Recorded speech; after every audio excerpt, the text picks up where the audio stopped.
Okay. Good morning, everybody, and welcome to our webinar on digital marketing strategy for the fashion industry. My name is Polly, and I'm the marketing manager at Impression, and I'm joined by Sean, who is our SEO team lead, and Luke, one of our PPC executives. If you're not familiar with Impression, we're a digital marketing agency with offices in Nottingham and London, and we specialise in SEO, PPC, and digital PR. We decided to focus on the fashion industry today because we recognise they've been one of the hardest hit sectors throughout the pandemic. So we really just want to share some key opportunities and advice to help you and your brand right now. Both Luke and Sean will talk for around 15 to 20 minutes each, and we'll have plenty of time at the end to take questions during a live Q&A. So please do feel free to use the live chat box just to the side of this screen throughout the presentations, and we'll do our best to get through as many questions as possible towards the end. So I will now hand over to Luke, who's going to kick us off. Thanks, Luke. Cool. Morning, everyone. So just before we kind of get into the kind of PPC or SEO specific side of things, we've just got a couple slides on the kind of fashion industry more generally at the minute and kind of the digital landscape for those brands at the minute. So firstly, just talking about kind of challenges and trends at the moment. I suppose the obvious one is that kind of in-store sales for brands that rely heavily on that have obviously fallen to zero for over 3 months. Things are starting to open back up again now, but there's a lot of uncertainty still over how much revenue is going to kind of come back through in-store purchases. That has kind of conversely led to higher online traffic over the last few months. But one characteristic of this has been that it's much lower intent because users kind of driven online through passive means. So scrolling through social media a lot more, just generally browsing a lot more than usual. And they're kind of quite low intent. It's quite low intent traffic as well. So people are seeing kind of less necessity to buy lots of clothes. If they're not going out as much and there's not really the kind of drive to buy lots of stuff as people usually would. On the other hand, I suppose there are other types of clothing which are doing particularly well, like loungewear and that sort of thing. But overall, the intent is generally quite a lot lower at the moment. And as a result of this, a lot of brands have been driven to kind of unsustainable promotion tactics, as I put to like move the needle. So to increase conversion rate, brands have really had to kind of drop their prices and try and offer reasons for people to buy from them in particular. I mentioned that stores have reopened again, and there has been seemingly high physical footfall after this has happened. As you can see in the picture there, that was a queue for Primark in Edinburgh when they first opened. There have been like massive queues to get in store, but this has kind of seemingly dipped since that first initial reopening, and there is a lot of uncertainty over to what extent that will continue. And I think the wider expectation is that online sales will gradually kind of take over from physical sales a lot more, and that was a kind of trend that was happening before the pandemic anyway. And then kind of a final more broad point is that there seems to have been more of a shift towards premium and brands focused around sustainability and that kind of thing. Kind of brands with a bit of a USP as users are becoming more conscious. So apparently 15% of consumers expect to buy more ecologically sustainable clothing during the pandemic and kind of afterwards. And this is, it means that these brands are kind of going to suffer less and recover more quickly than perhaps some of the more fast fashion brands. They can afford to get fewer sales as long as it's on kind of higher value items, which are seen by consumers as a bit more of an investment. So the opportunities in terms of the digital sphere that those trends bring, obviously the main one is that there is more online traffic at the minute. And despite it being low intent and perhaps a bit more passive, as long as you can reach the most relevant users and the most engaged users, there is the scope to capitalize on this. And so what is going to be crucial for a lot of brands over the next right now and the next year is shifting the focus to digital in a big way. So by kind of redistributing where you're investing your money and streamlining the activity on your activity online, you can ensure or stand a much better chance of the most relevant users finding you. And by kind of improving your online customer journey, the user experience, and kind of how you integrate your online channels, you can maximize the effectiveness of how you can do this. So moving on to kind of the specifics of this, we're going to start with the PPC side of things. And we've kind of broken this out into three main opportunities for fashion brands, both immediately and in the kind of longer term. So these three opportunities are expanding shopping campaigns to increase kind of higher intent traffic, leveraging dynamic retargeting to get customers over the line. So people that have already been on the site that haven't converted, or people that have converted that you want to get to reconvert. And then finally, integrating all your paid channels to kind of as the basis for a longer term strategy. And that will kind of tie the previous 2 points together. So starting off with shopping campaigns. Basically, if you're not familiar with shopping campaigns already, everyone has probably already seen them kind of all over the place before. Basically, shopping results are, as in the picture on the right there, they appear above or alongside search ads, or just the organic results in the Google engine results page. And generally, because you have prices and images, they're a lot more visually enticing, and they do kind of see quite a high engagement from users generally. Typically, the clicks on shopping ads are quite a lot cheaper than search ads, and the click-through rate is really good as well. So when someone searches for something that triggers your ad to show, it's a lot more likely that they will click on it than a normal search ad. However, the problem with these is that search queries are matched to the product feed data. So to show shopping ads, you have to implement a product feed through Google Merchant Center and then link this to Google Ads. And you can't, using keywords as you would with normal search ads, you can't target specific search queries with shopping ads. They're just triggered based on what Google matches to, your product data to this, like the search query that the user has searched for. So this kind of poses the problem that it's difficult to kind of qualify your traffic with shopping, because depending on your product feed data, you could show for irrelevant or perhaps like too broad search queries if you just kind of have a scattergun approach to shopping.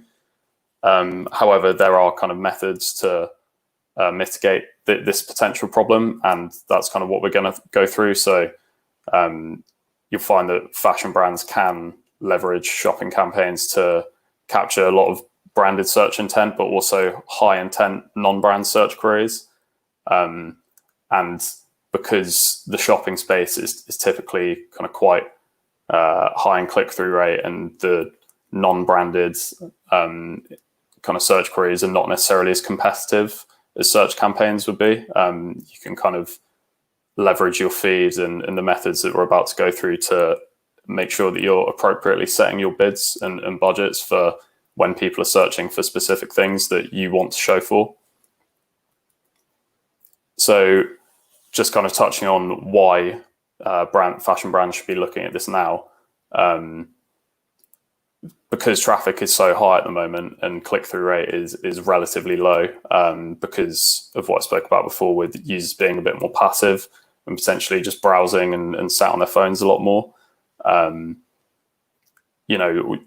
We really need to, fashion brands really need to ensure that they're putting themselves in front of the right users at the moment. So there'll be a lot of people who are kind of looking for, they're just scrolling and just browsing and looking for different things. If you can get yourselves in front of the people who have an intent to purchase, then you're much more likely to kind of have an efficient Google Ads campaign, Google Ads setup and through shopping especially. So yeah, utilizing the kind of techniques that we're going to go through will massively help your campaign's efficiency as kind of the competition in the shopping space is growing and engagement is dropping. And this will kind of benefit brands with already high media spends a little bit more than perhaps brands that haven't really started out on shopping yet, because the method that we're about to go through will kind of immediately increase your ROAS in like the short term. You'll see an improvement over potentially a few days, but definitely a few weeks. So yeah, the main kind of technique that we're going to talk through is called search query filtering. And to do this, the kind of first step is to split all your products that you want to advertise through shopping into different categories which are relevant to your business. So by different product types or key departments. And especially at the moment, given that some kinds of fashion products are selling a lot better than others, you can kind of tailor your budgets and allocate your budgets appropriately based on what's doing well. Once you've done this, you can then split each category into 2 or 3 shopping campaigns. And these will be kind of tailored or focused around different types of search queries. So in the example on the screen, you can see that we'll have a different shopping campaign for branded queries, high intent, non-branded queries, and then catch-all queries. And this will kind of basically using different campaign priorities, a shared budget across all 3 of the shopping campaigns, and layering negative keywords to kind of ensure that when someone searches for your brand name, the ad that they are shown is from the branded query ad only. You can make sure that you're bidding a lot higher when people are searching for your brand name. And then similarly, if someone's searching for something very specific, like in the high intent query example, you can ensure that you're bidding a little bit higher and kind of make use of automated bidding potentially, to ensure that when people are likely to convert with a really specific search term, your bids are a bit higher. So yeah, kind of using this method, we found that you have a lot more control than Google would potentially like you to have over your search queries with shopping campaigns. You can really make sure that you cut down your bids on these kind of catch-all queries like down jacket by having your bids really low in that kind of catch-all campaign. And this just ensures that most of your budget or more of your budget is being spent on really high intent search terms, either non-branded or branded, which is obviously much more likely to convert. And having this kind of filtering method just ensures that you're not running out of budget before, running out of budget during the day when in the evening people will be searching for like specific things that are really relevant to you. So yeah, it gives you basically much needed control over how much is spent on different types of search queries, which is not something that you get kind of out of the box with shopping. And by kind of improving your shopping feed as well, you can really make sure that like you can appear as often as possible for the search queries that you really want to show for. There are lots of guides to the specifics of search query filtering online. And it is quite a fiddly process in terms of setting different campaign priorities and ensuring that you have shared budgets and layering up your negative keywords. But the guides are really good at talking you through the practicalities of that. So yeah, moving on. The kind of second point we're going to talk about is dynamic retargeting. And this is how you can kind of follow users around the internet almost to show them show them products they've looked at before. So yeah, basically dynamic ads, you've probably all seen them as well. They appear on placements all across the internet. They're usually very product focused. So if you've been on like a fashion brand's website before and clicked through a few products, potentially bought something, it's quite likely that when you're on a completely different website, you'll see products that you've seen before and similar products.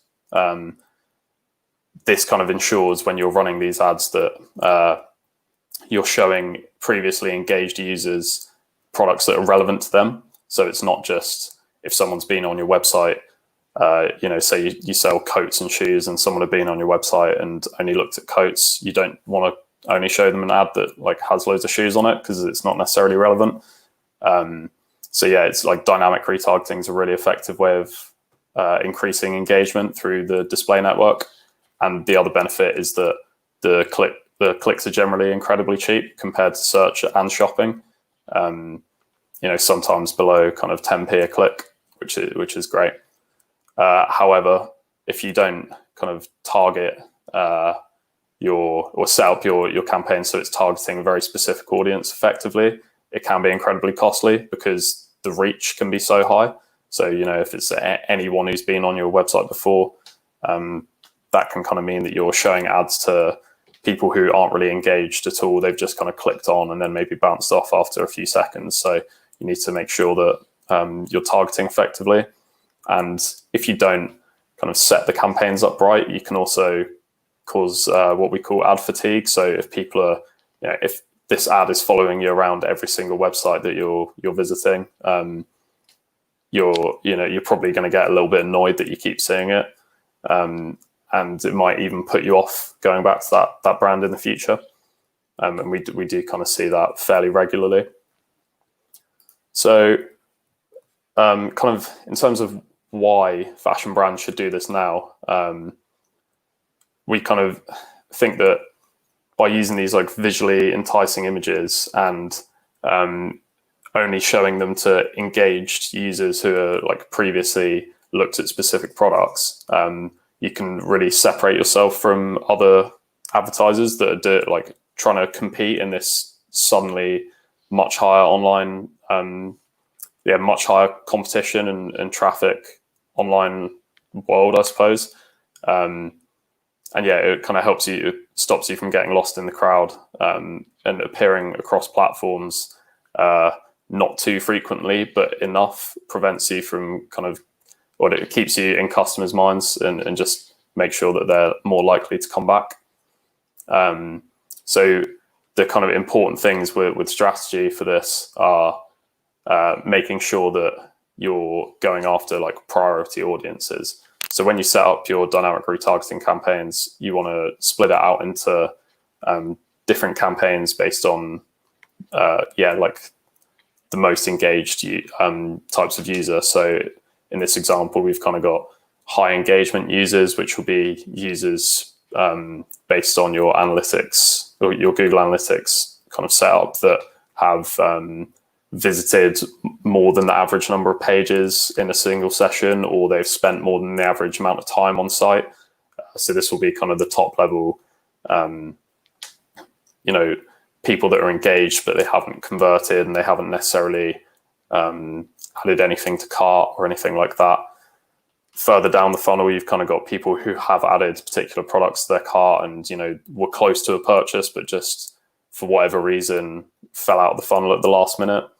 You can also do kind of most recent visitors. So this would be this kind of example at the bottom here. So non-converters in the last 2 days, people are much more likely to come back if it's still kind of fresh in their mind, and just giving them that visual cue, reminding them of the product that they viewed recently can be a really good way to do that.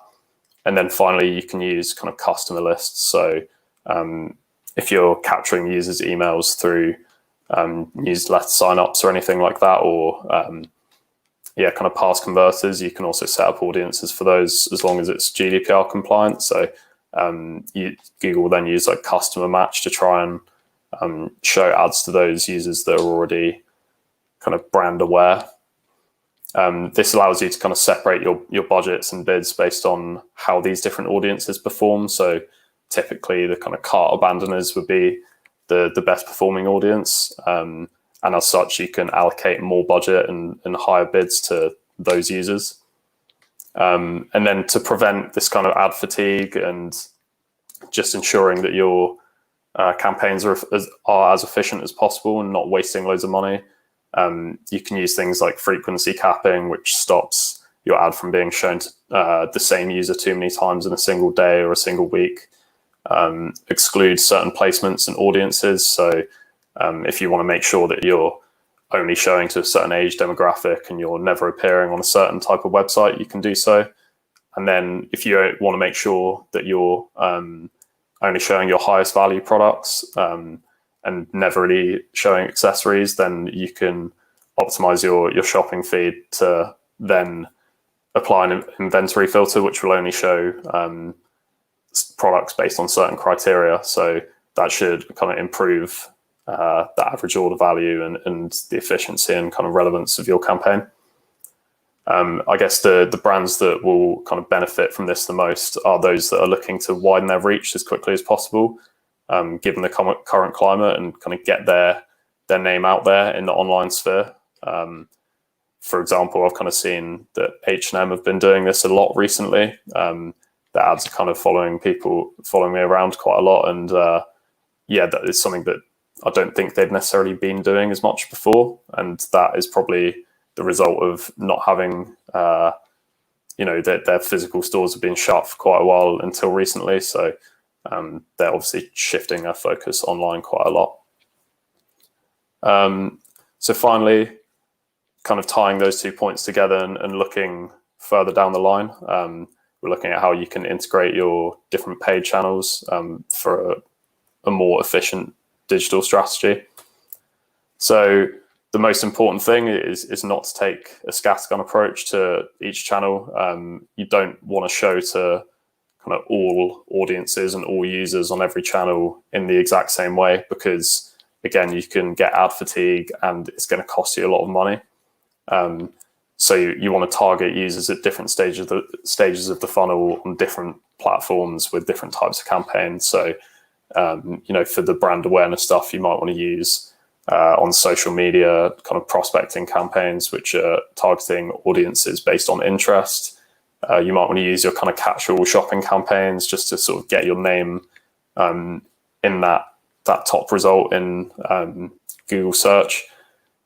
Further down the funnel, you might want to start looking at non-branded search and kind of high intent shopping queries and kind of utilizing in-market audiences to show to users who are, they're in the market to buy certain products, but they haven't necessarily been onto your website and added something to the cart before. And then you want your conversion campaigns to be, showing to users who've already been on your website with dynamic retargeting, kind of branded queries across search and shopping, and potentially product specific queries as well, if that is relevant to your brand. You also want to, kind of just take a different approach to different users. So if you can show on social kind of retargeting kind of platforms, you can have a unique offer for people who have come through certain like avenues, or you could, you're just having different ad copy across different platforms to ensure that you're not kind of just constantly showing the same thing to the same user. You just, like, as people get closer to conversion, show them a different message and hopefully get them over the line in a more efficient way. So in terms of how this kind of fits in with everything else, you can see it as kind of having some short-term wins. So making use of those more advanced methods such as search query filtering and dynamic retargeting will help you see quick improvements to your online kind of strategy. So search query filtering will make your shopping campaigns much more efficient and help you get yourself in front of the right users who haven't necessarily been on your website before. And then dynamic retargeting will help you get those users over the line if they didn't convert the first time they came. But these techniques are always going to work better as part of a wider integrated strategy where you're not just putting money in different areas, kind of not blindly, but without necessarily considering that the same user could see your ad at multiple stages of the funnel. You want to make sure that you're showing them something different and unique every time that happens. And then the brands that do this in the short term are are definitely going to be the big winners in the longer term as the industry starts to recover. So now is absolutely the time to be amplifying your digital presence for the longer term. Everyone that kind of looks to maximize the efficiency of their advertising is definitely going to reap the benefits in the future, especially brands who have previously had a more store-based focus. Drop them into the kind of comments box, and then we will go through them at the end, I think. Yeah, thanks, Luke. That was really, really interesting. Lots of key takeaways. Before we move on to Sean, we have had a question from Helen, which I thought it might be worth just quickly looking at now, whilst you've still got your slides up. It's regarding, Helen's basically said, where did you get the facts from for the last statement?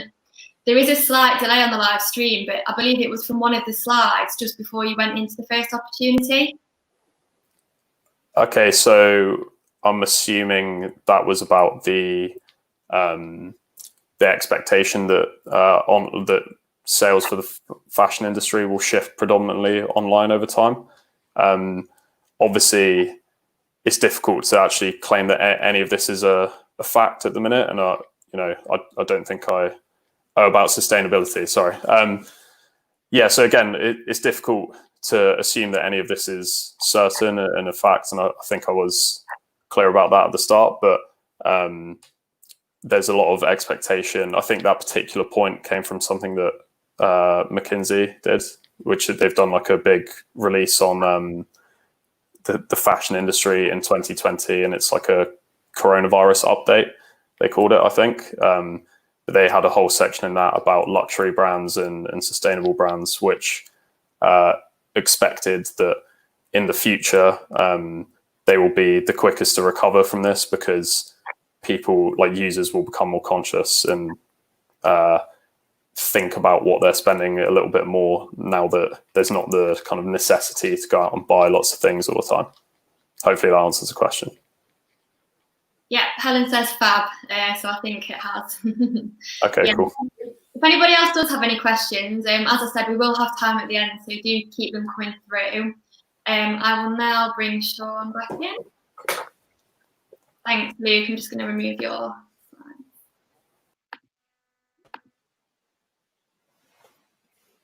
I'll just share my screen. Just wait for that to come through.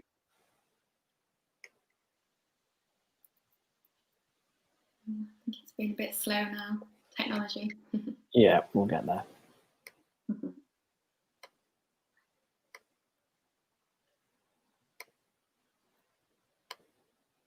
Perfect. I will hand you over to Sean then. Thanks, Sean. Thank you. Good morning, everyone. I'm Sean Burton. I'm the SEO team leader at Impression. And following on from Luke's talk around paid media, I'm going to talk a little bit more around organic search and SEO. Following on from Luke's sort of trend, I've also identified three main areas that I'd like to discuss this morning. First of all, we're going to look at capitalizing on what is a pretty sort of fluctuating search market at the minute. By that I mean sort of search volumes and interest in particular topics are either increased, decreased, or generally all over the place. So nothing's really stable in the real world or online right now. So we're going to look at some ways to capitalize on that. Then we're going to look at a few things that you may want to consider in order to sort of bring, I guess, what would normally be an in-store experience online, as we've mentioned or acknowledged. Given that a lot of retail outlets have only just opened up and been closed for a long time, there is an increase in sort of demand on websites to sort of fulfill that user experience. So we're going to look at some ideas there. And then finally, we'll look at some ways in which you can maybe stand out in what is an ever increasing and busy marketplace, and perhaps even busier now, given the shift in online advertising from fashion retailers. So let's get into it. Yep. First of all, we'll look at some of the search trends and how we might be able to capitalize on that. These statistics I pulled together here from a company called Honcho. They looked at a subset of keywords across many different fashion terms. I've just picked out some headlines from their research, just to follow on really from what sort of Luke mentioned in terms of those building interest in fashion terms versus people visiting retail stores.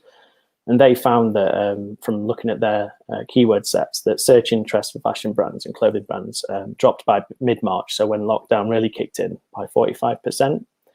And then all types of search terms increased by April between 15 and 20%. And then the search interest in generic fashion terms actually in April, as we kind of lockdown settled in, was higher than when lockdown started. So in essence here, what we're saying is that when lockdown first happened, we saw a big decrease in sort of general search, and that impacted fashion. But that quickly recovered as we moved into lockdown, and has recovered since and continues to. And then within that, obviously, certain keywords and topics will have been affected differently.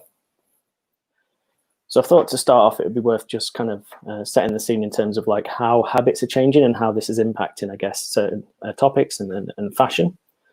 So I don't know if anyone's heard, but there is a term going around now. I only heard it fairly recently, called as the Zoom shirt. So the idea here is that as more people have been kind of forced or asked to work from home, their habits to sort of how they may dress when attending the office have changed. I'd be lying if I said that I haven't got my sort of Zoom shirt on now, and the bottom half, I've got my smart trousers on, of course. So habits are changing. People are sort of thinking differently about what they're wearing day to day.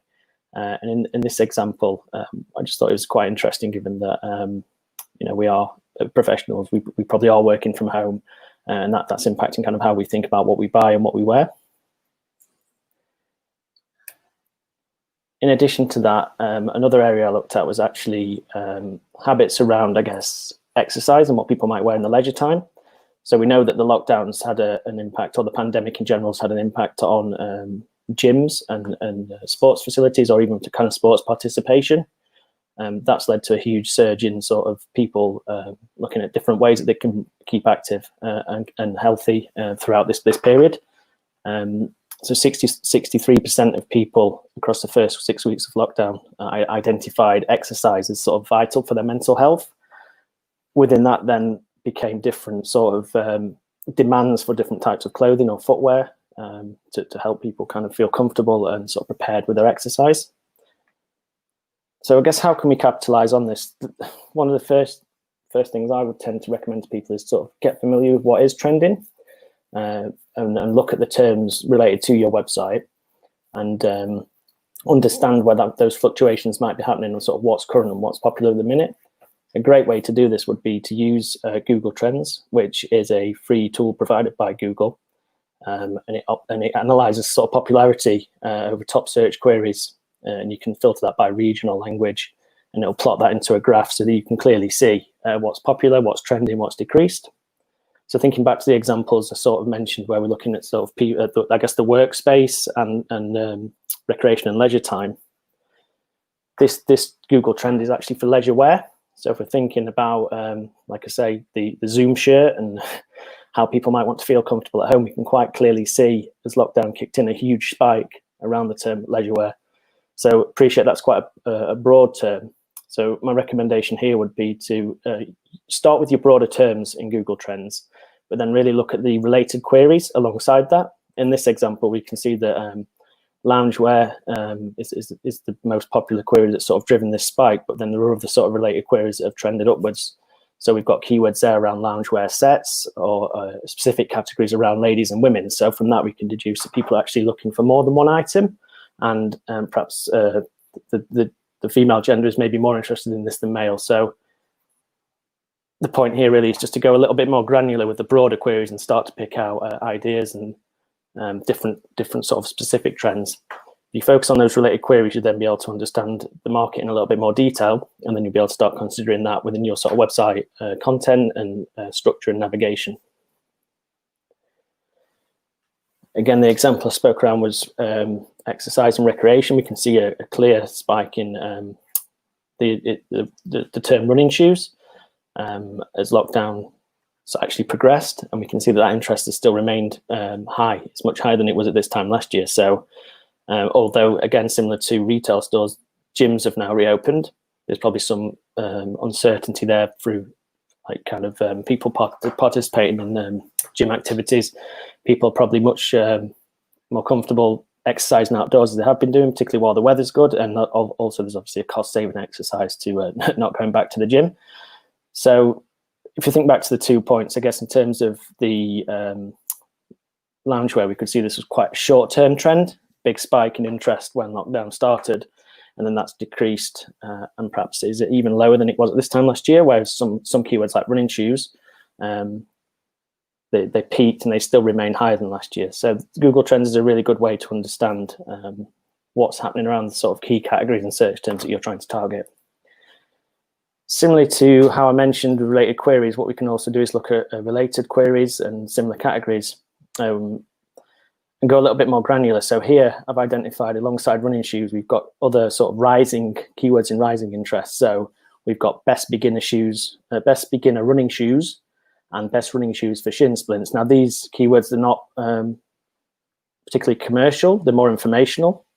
But when we're thinking about SEO, and perhaps similar to Luke's points around targeting users at different stages of the funnel, digging into these sort of related queries provides an opportunity from a content perspective.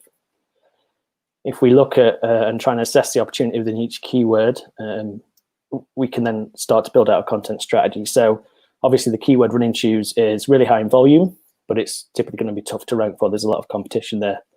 But once we start looking further down the funnel, we can see that the longer tail keywords, such as best running shoes for beginners and best running shoes for shin splints, they become a little bit more realistic in terms of where you might be able to rank in the short term and yet have a reasonable amount of volume.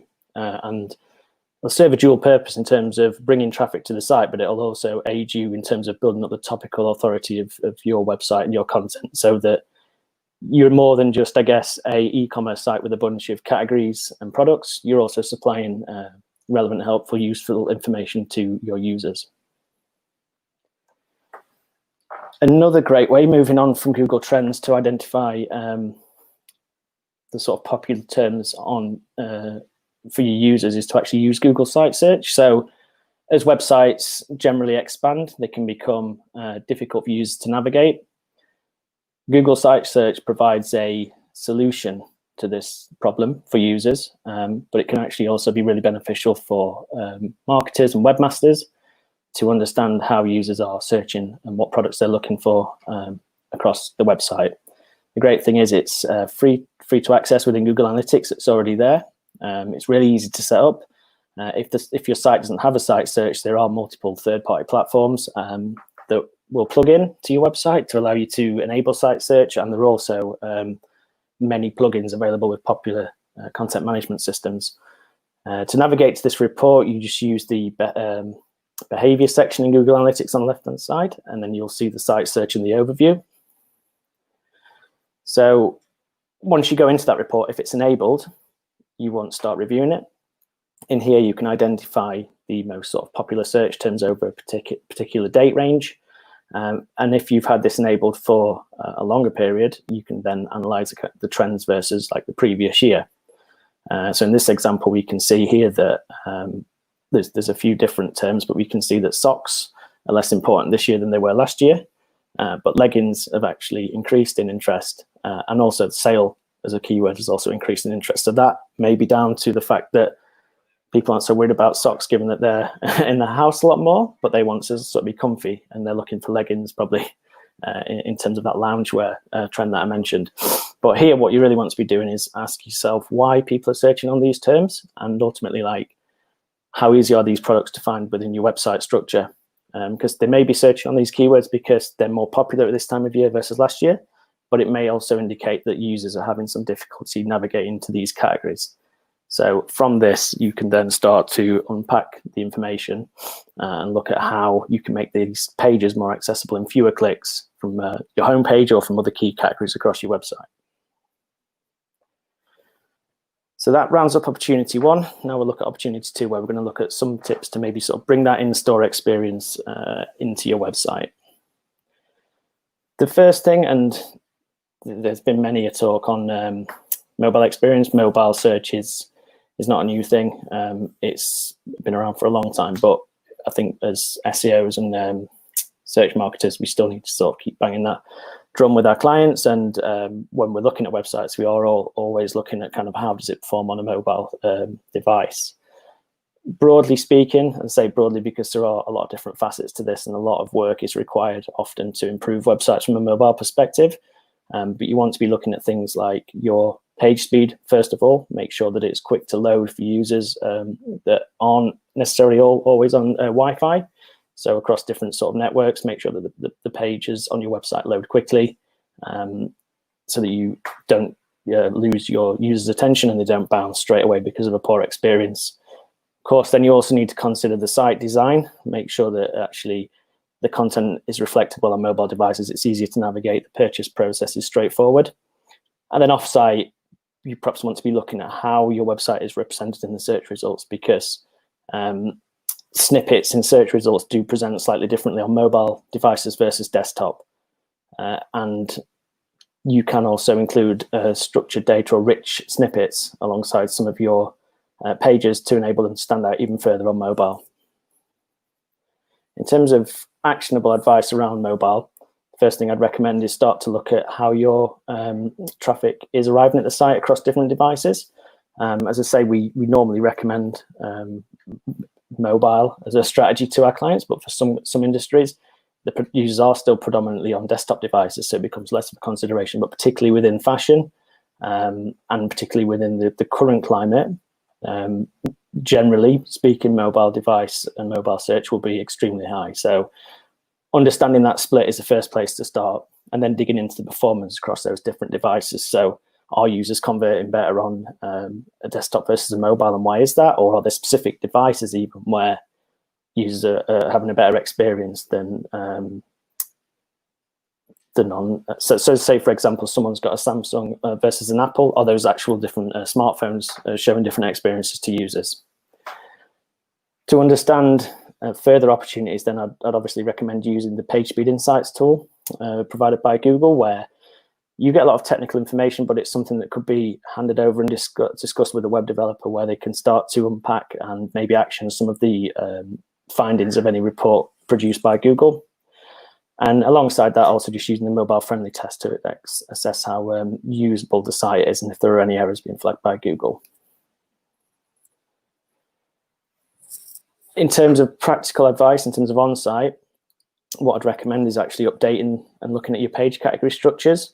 So this example I've included here is from Next, a site that we often talk about in our SEO team. I think it does a good job of actually making its mobile and desktop pages really useful for users and search engine crawlers. So they often include on key categories internal links to some of their more specific subcategories and facets. This will help users to navigate quickly to the products they want to see, and it'll also help search engines to understand the relationship between those pages. And thinking back to my sort of point around Google site search, when you're reviewing the navigation, this is a great time to review those queries and look at what else can maybe be fitted in alongside any existing site structure you may have or page structure you've got. Another great idea is to focus on, actually, if we're thinking about that, bringing that in-store experience online. You want to start thinking about kind of what questions people might have if they were visiting a store, or what experience they might have. So they want to sort of obviously look at the product, they want to feel the product, they want to maybe learn a bit more about it if they've not done their research already. But at the minute, I particularly like ASOS's site.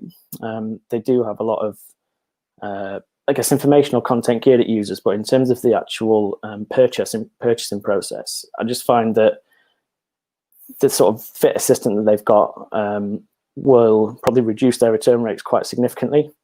I've been on a lot of websites where you're just not quite sure if what you're going to buy is actually going to fit you and it's going to end up being the right product for you. If that's not the case, then obviously return rates go up, and retailers want to avoid that. But any sort of tools you can include alongside that sort of purchasing process to enable users to ensure that the product is the right sort of type and fit for them go a long way to boosting your conversion rates. Guess it's like similar to trying a product on physically in a changing room. If you don't like it, you're just going to put it back on that rail. It's similar online, and perhaps with less certainty. But as you can put these mechanisms in place whereby you can give users the tools to get as close to being sure that this product is right for them as possible, then that's a great thing to review. Moving on then, opportunity 3, standing out in a crowded marketplace. Just thinking back to the sort of first few slides that Luke introduced, I actually looked at I think it's from our Office of National Statistics website. It's quite stark actually, because we know that the percentage of sales online out of retail has increased generally. We know that website usage and e-commerce is trended upwards over the last 10 years, but there's been a huge spike, I guess, as we've moved throughout this pandemic. So you can see here that internet sales as a percentage of total retail sales has grown from 19% to 31.2% between February and June. We haven't got July's data yet. You can see a slight tick down there as we move into June, and maybe it's going to decrease again in July as the stores have reopened, but I wouldn't be surprised at all to see that figure remain high for the rest of the year and maybe beyond. Who knows how this pandemic's going to maybe permanently change some of the behavior of users. You only have to look at the, I guess, headlines in the news really to work out this is I guess a sad trend in some respects, given that we've seen redundancies occurring and job losses across some big retail giants such as John Lewis, and I think it was M&S. In contrast, you've got Hermes, who are actually the courier that are actually proactively recruiting in the thousands to fulfill online demand. So yeah, the headlines tell one story, but then the data itself is also backing that up. So I guess coupled with the rising demand and interest in online purchasing, we also have to think how the kind of search results themselves have changed. So the screenshot on the left here is actually something I found online from 2008, which is actually probably when I first heard that SEO was a thing, versus now. So the same search term here for digital cameras. You can see there on the left, it's quite obvious where the paid advertising is, or at least it is to me. Whereas we look on the right-hand side, it's much more blended now. So your paid media and paid results, they're much more rich in terms of a lot more imagery. You've got a lot more review information, a lot more information about the actual product sellers. But in terms of those search marketing ads, search paid ads, they blend in with the organic almost seamlessly. You wouldn't necessarily know unless you knew that they were paid versus organic ads. So there's an opportunity, given that there's more interest in purchasing online, but in my opinion, the marketplace has just become a lot more crowded, and it's, when we're thinking about SEO versus paid media, it's definitely become a lot more competitive and a lot more tricky to actually get any sort of great traction from organic search unless you are ranking in those really higher echelons of search results pages. So I guess in terms of trying to rank highly, there's obviously a lot that will go into that. And you need a sort of fully blown SEO strategy to achieve those high listings. But if you are already well positioned in the search results, and I think it's really important not to neglect what we'd consider maybe the basics. So making sure that the page titles and the meta descriptions across your key products and category pages are well optimized and well presented to appear in search. It is a really good place to start. If you rank highly, then you're likely receiving a lot of traffic already through those pages, but there may be an opportunity to actually boost your click-through rates and make your listings stand out a little bit further from the crowd. In addition to that, you can implement structured data into your web pages that will enhance the presentation of your snippets in search results. So to provide an example here, I've looked at a keyword around Vans Old School Pro skate shoes. These are all organic. These are the top 3 organic listings. And we can see here that one of the 3 sites has included the review structured data. So they're gathering user reviews, they're marking that up on the page. And straight away, my attention would be drawn to the snippet with the stars, the snippet that's actually well presented in the search results, and the one that perhaps looks most likely to maybe a paid ad. These are quite kind of simple, in theory, things to put in place on page that may have a big impact on your click-through rates and enable you to stand out in what is a crowded search landscape. The other area I'd look at is, in terms of standing out, is just being upfront with customers. things have settled down now, at least from what I can see across a lot of the clients I work with, in that they are back in their businesses, they are fulfilling orders, they are returning to some level of normality. But that said, it's likely that some clients and a lot of businesses still are having challenges with either fulfilling orders, or they may have different sort of policies in place around their delivery and return. So I think just being transparent and upfront with customers as soon as they visit the website is the best way to go. So making it obvious that there has been an impact from COVID-19, labeling that on your website and allowing orders to read more into that would be a good place to start, and just setting expectations around delivery and returns, so that you're not going to annoy anyone by maybe offering what you offered before the pandemic, but that not actually transpiring to be the case. So I think reviewing your status, delivery and returns, and being upfront with customers is definitely something to review at this point in time.